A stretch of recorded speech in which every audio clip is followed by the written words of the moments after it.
The Civivi Elementum, is it worth the hype? We'll talk about the benefits and some of its drawbacks in this short review coming up.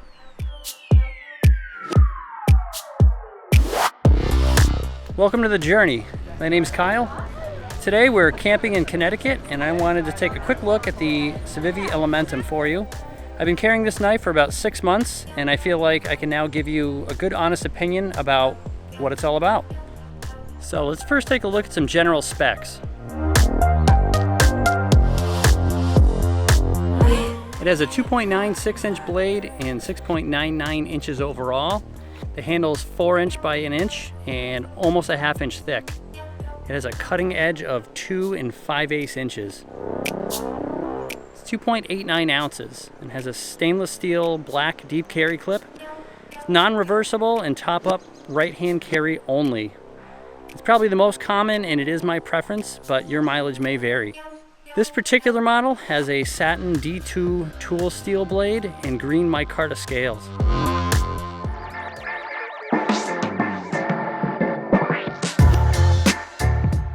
Now let's talk about some of the pros.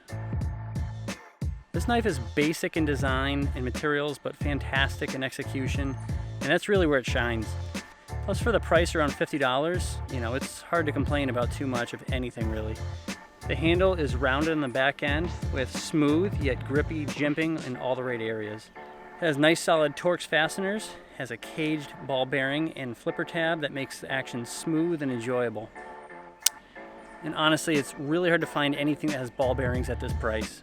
But what really drew me to this knife was the fact that it came in green micarta. They do have several micarta scales as well as copper and carbon fiber. I feel like Civivi really knew what they were doing on this one. Micarta is such a trendy thing in the EDC community these days that it's just a home run for that price point. It almost makes your knife feel, custom, has kind of an organic feel to it, even though it is a man-made material. The liner lock is rock solid on this. The liners are actually relief cut to shave some weight, but the knife still feels solid. Overall, it feels great in hand. I just can't emphasize that enough. Now there are some cons though. It is D2 steel, which is about 100 years old and really doesn't hold up to modern powdered steel such as S30V or VG10. But it's really decent for the price. It isn't as sharp out of the box as like my Para 3 or my Bug Out, but those knives are like 2.5 times the price, so it's hard to complain, I guess. In addition, the knife is made in China.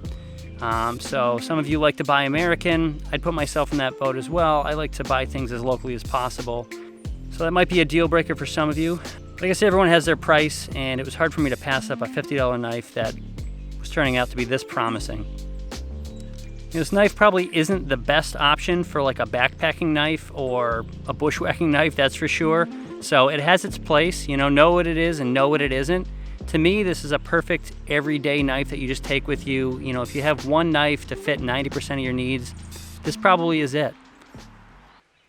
So should you buy it? This is the perfect beginner EDC knife. It does everything well, and I can just about guarantee that you won't be disappointed with it. I put a brass twisted T-bead on this from Zero Feud, and that's just a perfect bead for this knife in my opinion. Just a simple snake knot on some paracord. To me, it's just a good representation of this knife. It's fun, inexpensive, looks good. It could easily fit in your rotation for like a backyard party or a car camping trip like this. It's exactly how I use this knife. Plus on a side note, I actually like the fact that this is D2. Since I plan to acid etch it, I think I should be able to do that with just vinegar. D2, the metallurgy of that, means that it actually will tarnish patina pretty easily, which is to me a plus. It's just a byproduct of buying in less expensive steel, but it should be fun. It's kind of like it's the gateway drug of the EDC world. You can customize it, have fun with it, not be too worried if you use it and get it beat up. So keep an eye out for that video where I customize the blade and do an acid etch and stone wash for the blade. So please hit that like button, stay safe and be well. I'll see you on the next one.